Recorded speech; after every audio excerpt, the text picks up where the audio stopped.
17 innings পর 50 সেই half সেঞ্চুরিকে টেনে ডাবল সেঞ্চুরির দিকে নিয়ে যাচ্ছেন মাহমুদুল হাসান জয়।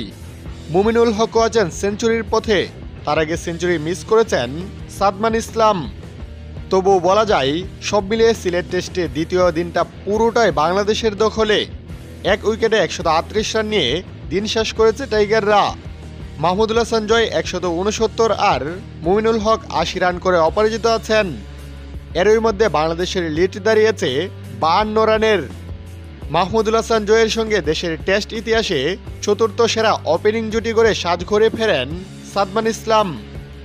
আইরিশ বাহাতি স্পিনার হামপ্রিসের বলে কাট করতে গিয়ে উইকেট রক্ষকে ক্যাচ দিয়ে ফিরেন এ ওপেনার। 168 রানে ভাঙে ওপেনিং জুটি।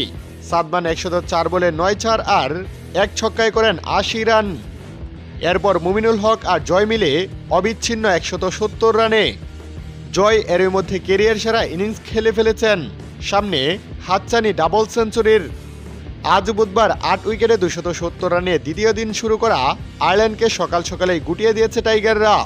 এদিন আর মাত্র 14 বল খেলতে পেরেছিল সফরকারীরা। 92.2 ওভারে মাত্র 16 রান যোগ করে অল আউট হয়ে যায় তারা।